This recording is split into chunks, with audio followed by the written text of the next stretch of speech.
하루를 살아가면서 험한 일을 경험하는 것을 결코 원하지 않습니다. 만약 누군가가 인생의 미래를 예측할 수 있다면, 그래서 매일마다 그 길이 힘들다는 것을 알려준다면 우리가 그 길을 걸어가겠습니까? 어떻게든 회피하겠지요.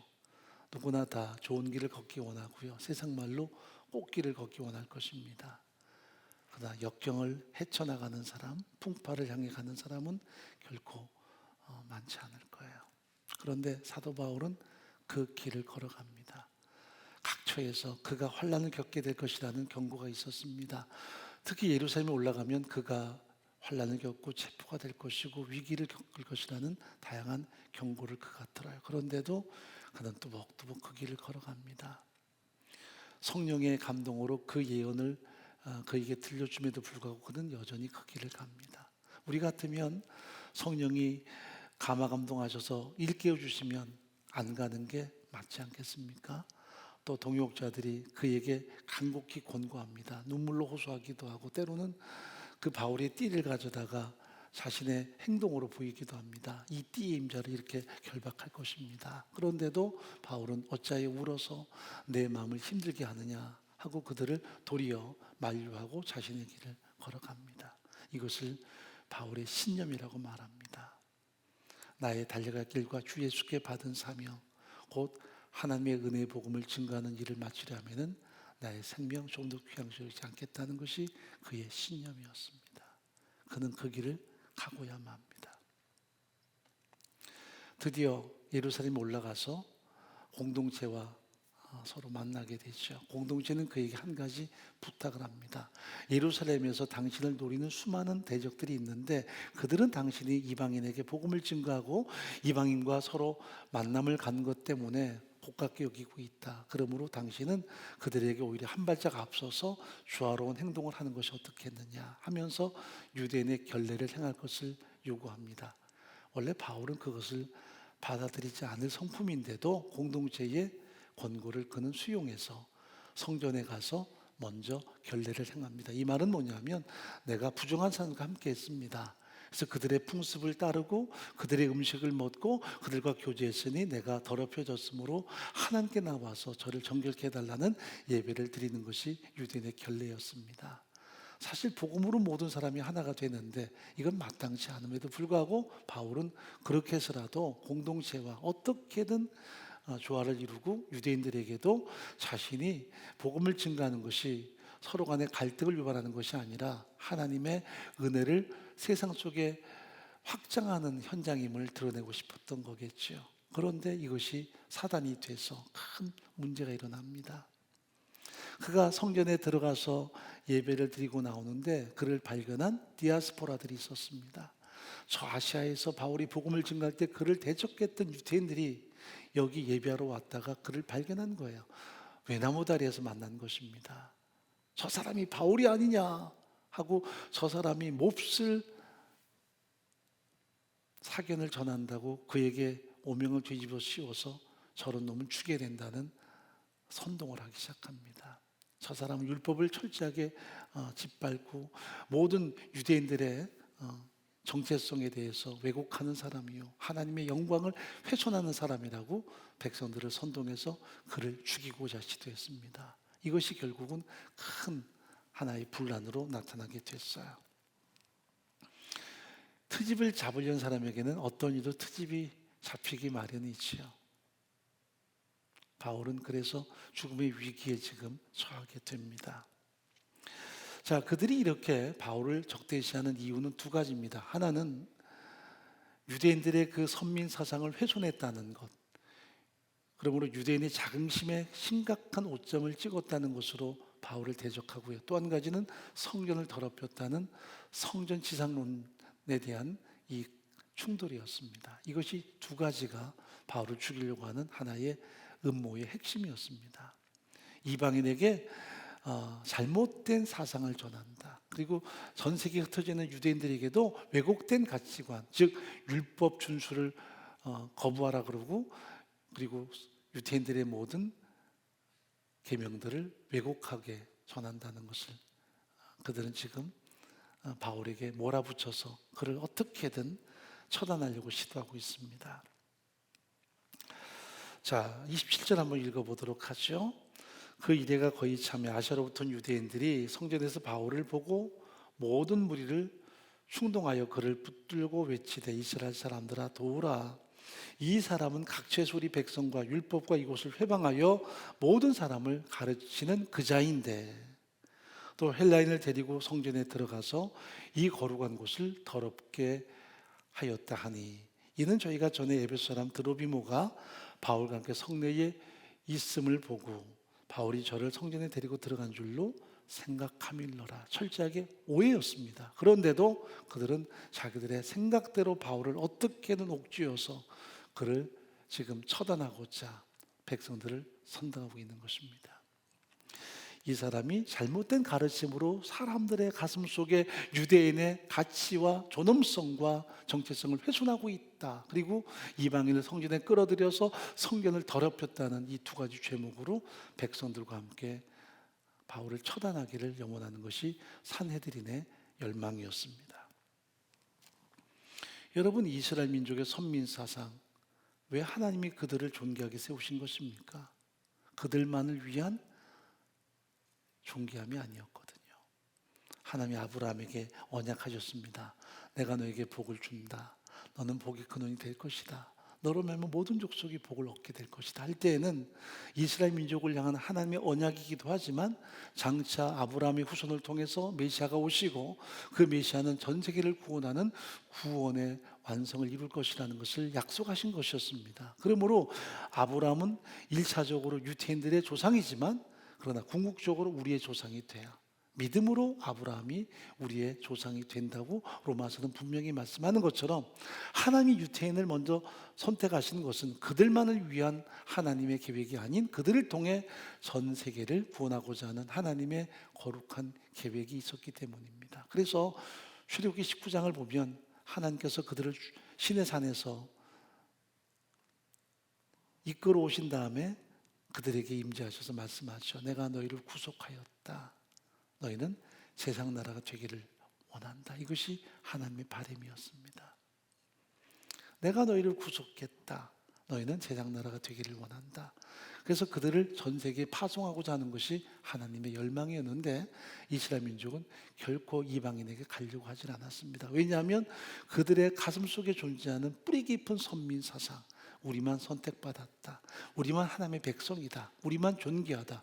우리 이외의 다른 모든 이방인들은 다 개 같은 존재라는 것이 그들의 잘못된 사상이었습니다. 이것이 얼마나 위험하고 얼마나 이기적인 그들의 욕구인지를 성경은 여실히 말씀합니다.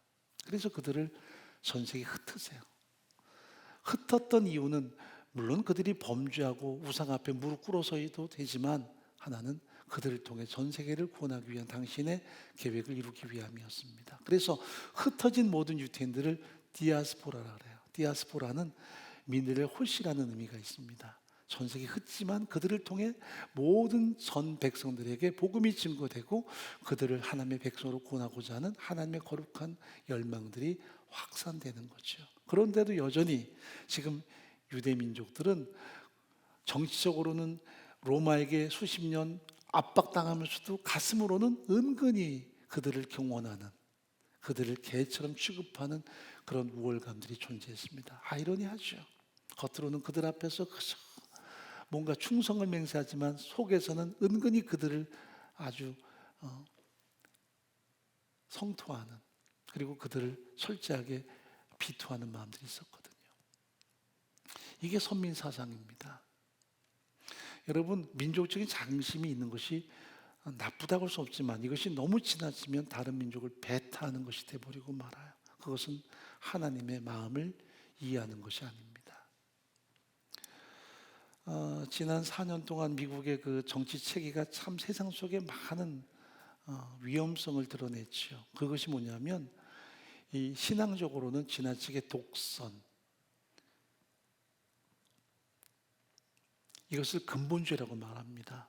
자기가 믿는 하나의 그 논리를 극대화시키는 거죠. 그리고 또 한 가지는 민족에 대한 배타적인 사상들입니다. 이것이 미국 사회에서 전 세계로 파급되는데 아직도 그런 폐해들이 여전히 남아 있습니다. 이게 우리에게도 지금 존재할 수 있어요. 물론 우리 민족에 대한 자긍심이나 우리 국가를 사랑하는 마음은 참 소중하지만 그것이 다른 민족에 대한 배타심으로 확산되는 것은 결코 신앙적이지 않습니다. 그래서 과거에 미국 대통령이 코로나19 바이러스도 우한 폐렴이라고 끝까지 고수했죠. 그게 이제 어떻게 보면 보수적인 생각인데 그게 민족적인 차별을 통해서 은근히 백인 우월주의를 조성하고 미국 퍼스트, 아메리카 퍼스트에 대해서 은근히 자기들의 정치적인 야망을 드러내는 거죠. 그것은 정치적인 야망입니다. 근데 그 영향을 우리가 많이 받고 있어요. 그래서 지금도 우리 한국 사회에서 보수적인 분들 가운데 코로나19 바이러스를 하지 않고 우한 폐렴이라고 끝까지 고수하는 분들이 있습니다. WHO에서 이 전염병을 어느 특정한 국가나 지역의 이름을 붙이지 않는다라는 분명한 선언이 있었어요. 왜냐하면 그것은 두고두고 국가에 대한 어떤 적개감 혹은 어떤 지역에 대한 이 거부감을 갖기 때문입니다. 그래서 사실 지금의 바이러스는 코로나19 바이러스가 맞아요. 그런데도 자꾸 어느 지역, 물론 중국에 대해서 어떤 감정이냐 사람마다 다르겠지만 여러분 앞으로 글로벌 시대에서 국가가 서로 담을 쌓고 민족적인 배타식을 가지면 그 나라는 이 땅에서 존립하기가 어렵습니다. 우리는 대부분 수출을 통해서 먹고 사는 나라입니다. 그래서 여기까지 경제 성장이 됐어요. 그런데 우리는 철저하게 문을 닫고 우리 것만 세상에 팔고 세상과 소통 안 하면 그런 나라가 과연 미래가 있겠습니까? 불가능하거든요. 그런데 우리 속에 자꾸 그런 폐쇄적인 생각들이 존재합니다. 은근 우리 마음에도 백인에 대해서는 동경하는 마음이 있는지 모르겠어요. 흑인이나 유색인종에 대해서는 배타적이라면 우리도 사실은 굉장히 위험한 혹은 약한 민족주의에 빠져 있다고 볼 수 있습니다. 우리가 소중한 것만큼 물론 퍼펙트하게 그렇게 될 수는 없을지 모르지만 다른 민족도 존귀하게 보는 것이 맞습니다. 그래서 기도가 필요한 것입니다. 성경에 보면 나그네들을 잘 도와줄 것을 명합니다. 우리 자체가 이 땅의 나그네잖아요. 이 땅이 우리의 목적지가 아닙니다. 그래서 성경은 나그네들을 선대할 것을 명하는데 이것은 유대인에게 주는 하나의 교훈이기도 했고요. 아브라함은 그래서 나그네를 대접하려고 하다가 천사들을 대접하게 되고 그 천사들이 주는 비밀을 통해서 자기 조카 롯을 구원하는 놀라운 역사를 경험합니다. 이것이 하나의 중요한 교훈인데 그런 이스라엘 민족이 다른 민족을 폄하하고 그들을 함부로 여기고 그들을 개처럼 여긴다 이 말은 하나님의 백성답지 못한 거죠. 내가 존귀하기에 당신들도 배려하는 것이 마땅한 하나님의 사람들의 어떻게 보면 가치입니다. 그런데 이스라엘 민족은 다른 민족에 대해서 굉장히 배타적인 생각을 가지고 있습니다. 자, 로마서 3장 21절에 보면 바울이 그랬던 배타심 속에 있던 사람이 어떻게 변화되는가를 증거합니다. 읽어보죠. 이제는 율법 외에 하나님의 한 의가 나타났으니 율법과 선지자들에게 증거를 받은 것이라 곧 예수 그리스도를 믿음으로 말미암아 모든 믿는 자에게 미치는 하나님의 의니 차별이 없느니라. 여러분 십자가의 구속은 차별이 없습니다. 모든 사람에게 동일한 하나님의 구원을 적용하는 능력입니다. 바울도 한때는 이 복음 때문에 굉장히 광분한 적이 있었잖아요. 그런데 그 복음을 자신이 깨닫고 나니 복음에는 차별이 없다. 자기 같은 유대인 바리새인뿐 아니라 모든 이방인까지도 동일하게 구원하시는 하나님의 특별하신 호의와 사랑이 바로 복음이라는 것을 그는 깊이 깨달아요. 그래서 은혜라는 말을 항상 드러내지요. 이게 혈통도 아닙니다. 인간의 열심도 종교성도 아닙니다. 하나님의 호의와 사랑입니다. 그것이 오직 은혜라는 말로 우리 앞에 고백되고 있는 것입니다. 자, 로마서 3장 29절 말씀 읽어보죠. 하나님은 홀로 유대인의 하나님뿐이시뇨 또 이방인의 하나님은 아니시뇨 진실로 이방인의 하나님도 되시느니라. 사도 바울의 선언이고 이것은 하나님의 가슴에서 나오는 고백입니다. 이방인의 하나님도 되세요. 유대인의 하나님만이 아니에요. 우리 크리스천만의 하나님도 아니라 이방인의 하나님도 되신다는 것을 성경은 분명히 말씀하십니다. 그런데 지금 바울이 그 복음을 이방인에게 전한다는 것 때문에 바리새인들은 또 유대인들은 바울을 죽이려고 지금 모함을 꾸미고 있습니다. 그리고 선동해서 그를 죽이기 위해서 막 달려드는 거죠. 또 한 가지는 성전에 대한 잘못된 그들의 가치관입니다. 성전에 이방인을 끌어들였다. 이것이 죽일 일입니까? 그런데 성전을 부정하게 했다고 해서 바울을 죽이려 합니다. 여러분, 이 성전이 뭡니까? 여기 하나님이 계실까요? 본래 솔로몬 성전 같으면 그렇다 칩시다. 솔로몬이 지어서 거기서 하나님의 예배가 드려졌으니까요. 그러나 그 솔로몬 성전도 기원전 586년에 자취가 사라져요. 왜 그 성전이 무너졌을까요? 이방인이 와서 그 성전을 무너뜨리고 불태우고 한 게 아니라 예레미야서는 하나님 자신이 그 성전을 무너뜨렸다고 말합니다. 왜? 하나님이 거기 들어가 계신 분이 아니에요. 어떻게 인간이 만든 건물 속에 거하시는 신이 진정한 하나님이겠습니까? 우상이죠. 다만 그곳을 당신의 발등상으로 삼아서 이스라엘 민족 가운데 와 계신 것이지, 그 성전이 아무리 화려한들 그곳이 하나님의 거하시는 당신의 집이 되겠어요? 결국은 하나님이 보자 하니까 그들이 필요에 따라서 와서 제사하고 하나님의 도움을 요청하고 그럴 때만 성전이지, 평상시에는 성전은 전혀 그들에게 아무런 의미가 없어요. 여러분, 가나안 전체가 하나님의 거하시는 곳이었고요, 그들과 함께 하시고 싶어하는 장소였는데 그들은 평상시 자기 멋대로 살다가 필요할 때만 성전에 오면 그것은 우상이죠. 결국은 끊임없이 경고하지만 그들은 듣지 않아서 결국 성전 자체를 하나님이 부셔요. 이방인이 와서 부시고 불태우지만 예레미야는 하나님이 하신 것처럼 묘사합니다. 그리고 성전이 다시 재건되지 않는데 그들은 기만만 되면 성전을 만들려고 하네요. 그래서 헤롯, 이 사람은 요르단 출신입니다. 그러니까 유대를 분봉으로 받아서 로마에게 충성하는 그런 이방인 왕인데, 이 사람이 유대인에게 환심을 사기 위해서 무려 47년 동안 지은 그런 건물입니다. 46년 동안 지은 건물입니다. 근데 그 건물이 무슨 의미가 있어요? 이방인이 지어주는 거죠. 거기 또 하나님이 거하시겠습니까? 거기에서 예배하면서 하나님이 여기 계신다. 그것이 유대주의자들의 잘못된 망상이었습니다. 그러니까 예수님께서도 이곳에서 성전을 헐어라, 내가 삶에 다시 세울 것이다라고 성전에 대한 진정한 의미를 말씀하셨어요. 성전은 당신 자신이죠. 건물이 아니에요. 당신이 십자가를 통해서 우리의 모든 죄를 구속하시고 다시 살아나심으로 우리에게 하나님의 자녀가 되게 하시고 나를 성전 삼는 진정한 하나님의 구속을 성취하는 게 성전의 의미지, 건물이 다가 아니에요. 자, 요한복음 2장 한번 읽어보겠습니다. 19절입니다. 예수께서 대답하여 가라사대 너희가 이 성전을 헐라 내가 사흘 동안에 일으키리라. 유대인들이 가로되 이 성전은 46년 동안에 지었거늘 네가 3일 동안에 일으키겠느냐 하더라. 그러나 예수는 성전된 자기 육체를 가리켜 말씀하신 것이라. 자신의 십자가의 죽으심을 통해 우리의 모든 죄를 용서하시고 당신의 살아나심을 통해 나를 구속하실 하나님의 거룩한 구원을 성취하는 것이 성전의 기능이라면 이것은 당신의 몸이 성전인 거예요. 그리고 우리 한 사람 한 사람 성령이 임재하셔서 우리 각 사람을 이제 성전 삼으세요. 그게 성전의 진정한 완성인 거죠. 지금도 많은 분들이 예배당에 오시면서 성전에 오는 걸로 생각을 해요. 예배당이에요. 성전이 아니에요. 내가 성전이기에 내가 모이는 곳이 귀한 것이지 건물 자체가 귀하지 않아요. 근데 많은 분들은 성전이라는 말로 굉장히 이 장소를 신성히 여깁니다. 물론 소중히 여기는 건 마땅하지만 그러나 성전의 개념은 아닌 거예요. 예배당이죠. 더 중요한 것은 각 사람의 전 인격 속에 성령이 내재하셔서 우리 한 사람 한 사람을 예수의 대가지부를 통해 구속하시고 나를 그렇게 존귀한 하나님의 자녀, 왕같은 세상으로 세우셨다는 그 사실을 우리가 확신하지 않고 산다면 그저 종교성만 남게 돼요. 일주일 동안을 그저 세상과 더불어 마음대로 살다가 갑자기 주일날이 됐다고 성경책 끼고 예배당에 오면서 성전에 온다. 그게 종교성이에요. 그래도 안 온 것보다 낫지 않느냐?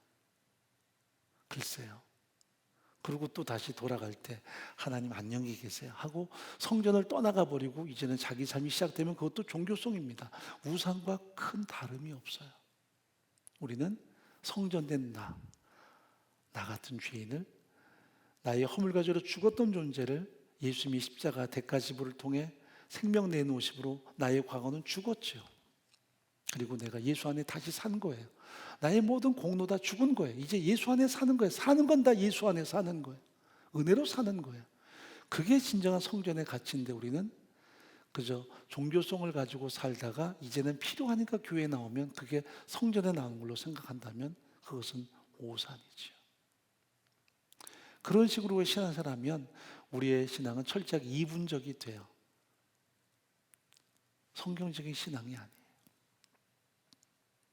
여러분 기억하세요. 나는 죽은 존재예요. 십자가에서 죽은 존재예요. 그리고 내가 사는 것은 은혜로 살아요. 예수와 함께 십자가에서 나는 죽었고요. 이제 사는 건 은혜 안에 사는 나밖에 없어요. 그러므로 내가 사는 건 성령의 도우심으로 매 순간순간을 살아요. 그런데도 내 의로 살고 내 능력으로 사는 걸로 안다면 그 사람은 여전히 종교의 범주를 못 넘어갔어요. 그래서 사도 바울의 선언을 우리가 잘 이해할 것이, 내가 그리스도와 함께 십자가에 못 박혀 죽었나니, 과거 완료입니다. 과거에 죽었어요. 이제는 내가 사는 것이 아니오 내 안에 예수께서 사신 것이라. 이제 내가 육체 가운데 사는 것은 나를 사랑하사 나를 위하여 생명을 다 버리신 하나님의 아들을 믿는 믿음 안에서 사는 것이라. 그게 바울이 사는 진정한 가치였어요.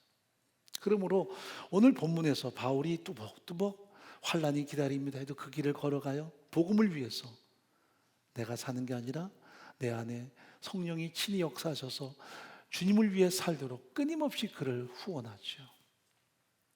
환난과 결박이 분명히 기다립니다. 내가 볼 땐 위험한데 이것이 복음을 위한 길이고 이것이 주님의 뜻이라면 그는 그 길을 가요. 왜? 내가 사는 게 아니니까요. 그런데 우리는 조금만 내 생각이 어려워지면 금방 그것을 거부하고 내 방식으로 살려고 시도하죠. 여전히 내가 살아요. 나는 죽고 예수가 살아야 되는데, 성령이 내 안에서 역사해서 살아야 되는데, 나의 의, 나의 욕구, 나의 이기적인 자아가 살아요. 그게 죄성이에요.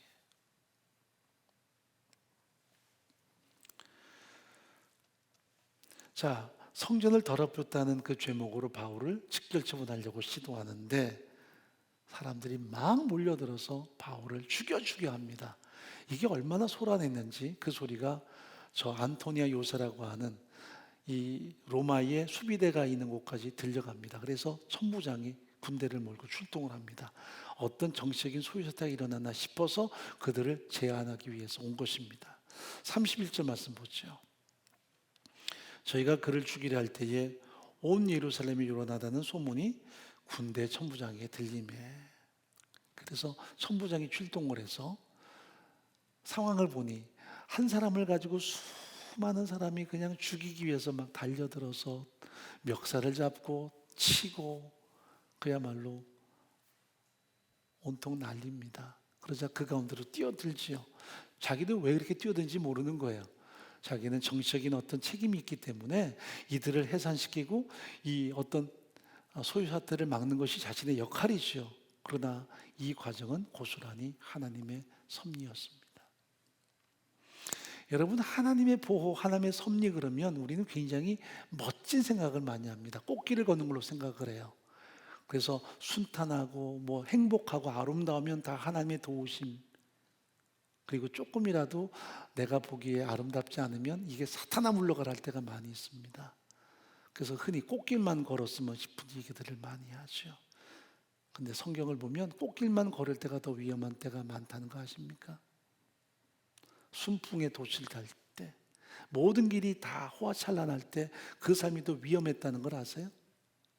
요나가 하나님의 명령을 거부하고 다시스라는 저 스페인 쪽으로 갈 때에도 순풍이 불어서 배가 아주 돛을 달고 잘 갑니다. 그것은 하나님께서 원하는 길이 아니었습니다. 그런데도 그는 아주 의기양양하죠. 순풍이 불어서. 때로는 형통한데 하나님의 길이 아닐 때가 많아요. 남방 유다는 참 많이 어려웠던 시절이 있었습니다. 그래서 하나님 아니면 안 돼요.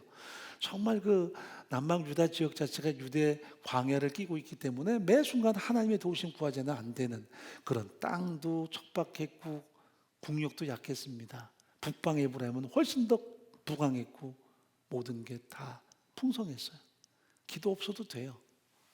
그러나 그 길은 멸망으로 치닫는 길이었습니다. 남방 유다는 왜 역사가 더 존속됐을까요? 하나님 아니면 안 되는 현장을 그들이 경험하고 끊임없이 무릎 꿇었기 때문입니다. 우리는 그저 순탄한 길이 주어지면 꽃길을 걸으면 다 하나님의 은혜로만 합니다. 그래서 때때로 오만할 때가 많고요. 때때로 기도 없이 갈 때가 많습니다. 그런데 지금 바울 보세요. 하나님이 함께 동행하는 길입니다. 그런데 이런 위기를 수없이 경험해요.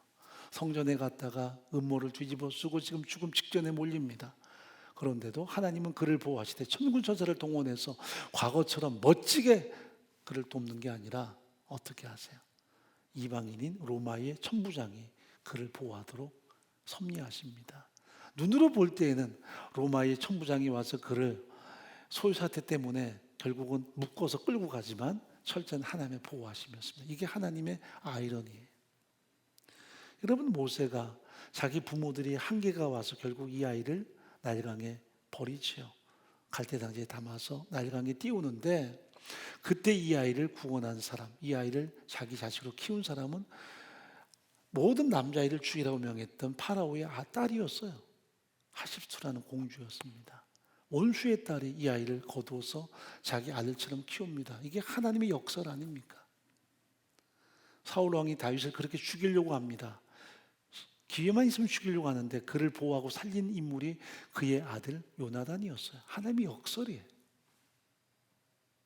우리는 지금도 천군 천사가 나를 돕는다 생각할 때가 많습니다. 그런데 현실을 보면 때로는 힘들고 어려울 때가 사실이에요. 내가 무릎 꿇고 사는가? 내 힘으로 안 된다. 나는 정말 죽은 존재다. 하루를 살아도 은혜로 산다. 이것을 우리가 확신하고 살면 매 순간 하나님의 역사는 함께 하겠지만 꽃길을 걷기 원하고 그 길만을 가면 하나님과는 동떨어진 길을 갈 수 있다는 것도 기억해야 돼요.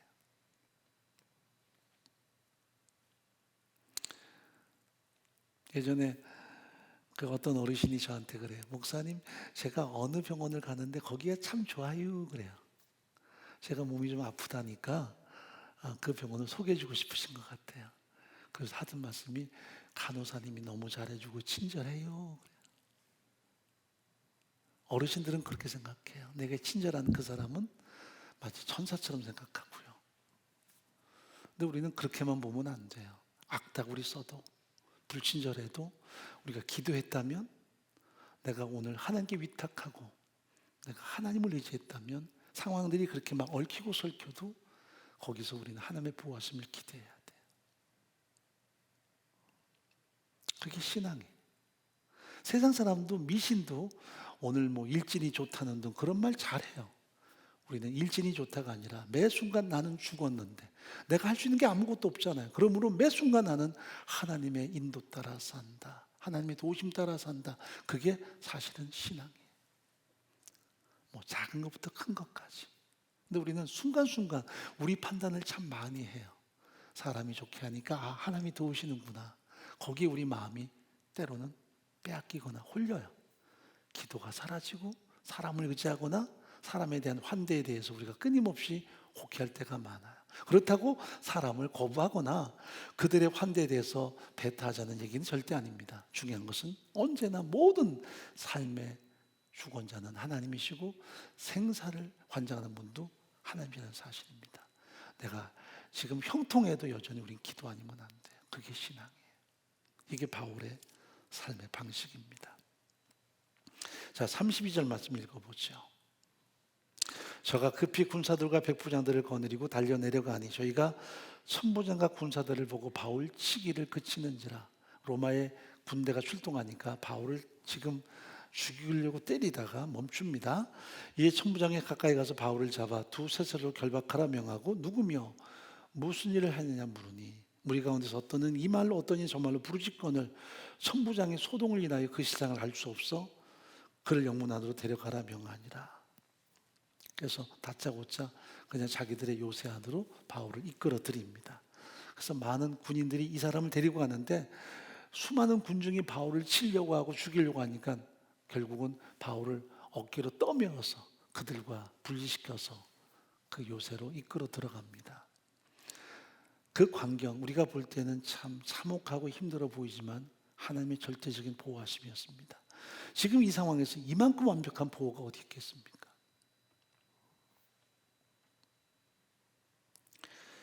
자, 37절 말씀 읽어보죠. 바울을 데리고 영문으로 들어가려 할 그때에 바울이 천부장들을 이르되 내가 당신에게 말할 수 있느뇨? 가로되 네가 헬라 말을 아느냐? 그러면 네가 이전에 난을 일으켜 사천의 자격을 거느리고 광야로 가던 애굽인이 아니냐? 그러니까 천부장이니까 혹시 유대인에게 그렇게 당신이 당하는 이유는 당신이 이들을 해치려고 하던 자객을 거느리던 그 주모자가 아니냐? 오해하는 거죠. 바울이 말합니다. 나는 유태인이라 소비 아닌 길리가 다소 출신이라 하면서 내게 저들에게 말할 수 있는 시간을 좀 달라고 부탁하죠. 그리고 드디어 시간을 얻어요. 높은 층대 위에서 바울이 뭐 합니까? 그 밑에 있던 수많은 유대 청중들에게 방금 전에 자기를 죽이려고 했던 그들에게 바울은 입을 열어서 복음을 증거합니다. 나도 여러분과 똑같은 사람이었습니다. 예수 핍박에 선봉했던 사람, 스데반 죽이는데 앞장섰던 사람, 당신들과 똑같은 사람이기에 당신들을 책할 마음이 없습니다. 은혜 아니면 아무것도 아니니까. 그러나 그 과거에 나는 죽었습니다. 이제는 예수 그리스도 안에 내가 정말 복음을 알고 복음을 증거하는 삶이라는 것을 그들 앞에 재천명하는 것이 22장부터 드러나는 복음 증거였습니다. 이것 때문에 그는 이 길을 온 것입니다. 디모데후서 4장 1절 한번 읽어보죠. 하나님 앞과 산자와 죽은 자를 심판하실 그리스도 예수 앞에서 그의 나타나실 것과 그의 나라를 두고 엄히 명하노니 너는 말씀을 전파하라. 때를 얻든지 못 얻든지 항상 힘쓰라. 범사 오래 참음과 가르침으로 경책하며 경계하며 권하라.